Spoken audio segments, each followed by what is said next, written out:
इसकी तो नहीं थी, शोशा था। वज़ीर आज़म के मामून खुसूसी बराए अमूर दाखिला रहनुमा मुस्लिम लीग नून अता ताड़ड़ हमारे साथ हैं। अता ताड़ड़ साहब, पंजाब में इस वक्त एक तरह का सियासी बहरान ही है। वज़ीर आला एतमाद का वोट अदालती हुक्म के बगैर लेने को तैयार ही नहीं है और चंद घंटों में सब कुछ क्लियर तो हो जाएगा। और ऐसे वक्त में गवर्नर राज की धमकी देने की क्या ज़रूरत थी? मतलब ऑलरेडी इतना कुछ हो रहा है, तो ये अमल आईनी कानूनी हो भी तो जमहूरी बिल्कुल नहीं है।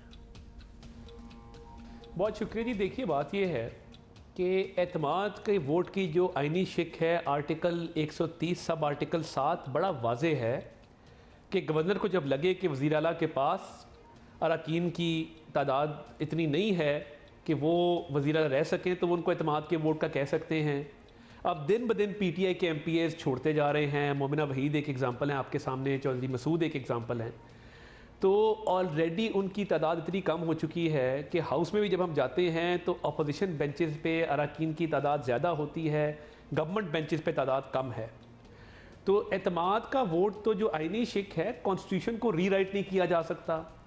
वो तो फैसला चंद दिनों में होना चाहिए। और मंजूर वट्टू केस में भी 10 दिन का टाइम दिया गया था, हालांकि असेंबली सेशन में नहीं थी, गवर्नर राज लगा हुआ था, राजा स्वरूप साहब गवर्नर थे, फिर भी 10 दिन का टाइम दिया गया। अब तो इस बात को 3 हफ्ते हो गए हैं। अगर 3 हफ्ते सुबह एक बुरानी कैफियत का शिकार रहेगा तो फिर बताइए और क्या ऑप्शन है? अदालती फैसले के बाद मामला क्लियर हो जाएंगे।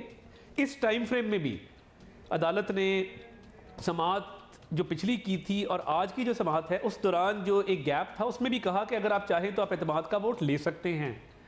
मगर अब अगर तो डे टू डे इस हियरिंग को चलाया जाए और जल्दी इसका फैसला कर दिया जाए, जिस तरह हमजा शहबाज शरीफ साहब के केस में किया गया था, तो फिर तो ठीक है, वरना फिर शक व शुबात पैदा होंगे।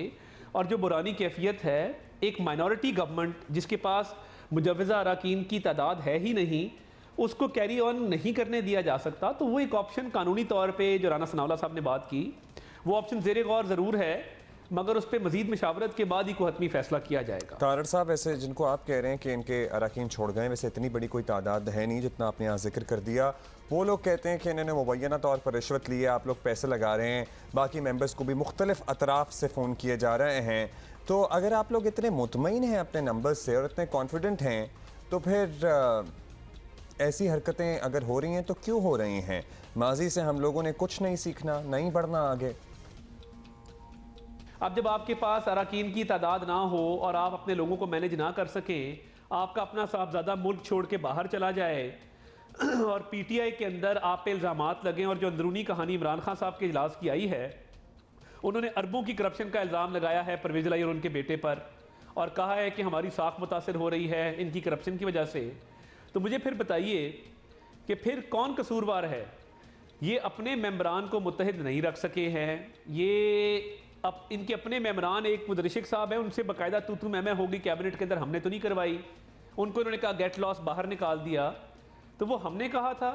बात ये है कि इनके पास अरकान की तादाद मौजूद नहीं है। ये बात भी मद्देनज़र रखिए कि PMLN 2018 के इलेक्शन के बाद सिंगल लार्जेस्ट पार्टी थी पंजाब में। जहाज़ में फिर लोग गए, जिस तरह गए वो आपके सामने है। तो ये बिल्कुल झूठे इल्ज़ामात हैं, हम इनकी तरदीद करते हैं।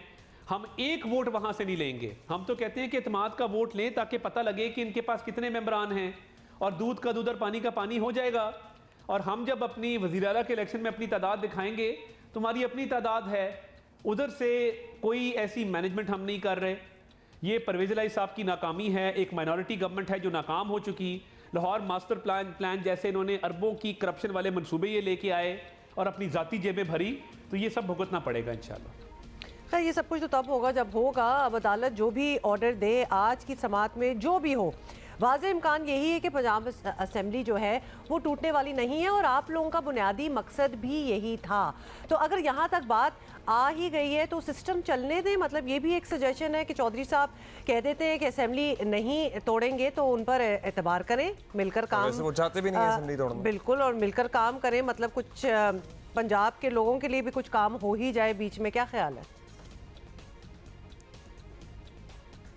परवेज़ इलाही हैज़ मिस्ड द बस। मुझे लगता है कि ये अल्लाह ताला का निज़ाम है। परवेज़ इलाही साहब ने बहुत देर कर दी। अब तो ये बिल्कुल मुमकिन नहीं है कि उनके साथ मिल के जो है वो कोई काम चलाया जाए। उन्होंने अरबों की करप्शन की है। ये मास्टर प्लान का मैंने आपको मिसाल दी। बात ये है कि असेंबलियों की तहलील को रोकना हमारा मकसद था और ये परवेज़ इलाही का भी मकसद था, और असेंबलियाँ अब तहलील नहीं होने जा रही, मगर परवेज़ इलाही बतौर एडमिनिस्ट्रेटर काबिल कबूल नहीं हैं। उन्होंने जो पंजाब में लूट मार का बाजार गर्म किया, अरबों रुपए की करप्शन की, जिसकी वजह से उनका बेटा आज बाहर बैठा है, अपने काले धन को ठिकाने लगाने गया है। तो हम क्या तवक्को रखें कि हम इन्हीं से हाथ मिला लें? हमारे में ये आदत नहीं है कि हम किसी को पंजाब का सबसे बड़ा डाकू कहें और फिर अपने इक़्तिदार के तूल की खातिर उसको साथ बिठा लें। मुझे नहीं लगता कि परवेज़ इलाही के साथ कोई मामला तय हो सकते हैं। और परवेज़ इलाही की इतनी नफरत है पंजाब असेंबली में कि दोनों side of the house, PTI वाले भी और पीएमएलएन वाले भी, वो परवेज़ इलाही को बर्दाश्त करने को तैयार नहीं हैं। और परवेज़ इलाही ने जो मुनाफकत की सियासत की है, करप्शन की सियासत की है, आज उनको भुगतना पड़ रहा है कि पूरा हाउस इस बात पे मुत्तहिद है कि इनको वज़ीर आला नहीं रहना चाहिए। बहुत शुक्रिया आपका अता तारड़ साहब। आज आपको दुनिया के सबसे करप्ट वज़ीर आला वो लग रहे हैं, लेकिन चंद महीने पहले दुआए खैर भी हो रही थी और वो पीडीएम के वज़ीर आला बनने के लिए मतलब भी वो अगर अपेरेंटली तैयार थे और exactly आपके पीडीएम भी बन उन्हें जाते लेने तो के लिए ठीक थे। तैयार थी, तो सब कुछ ठीक था।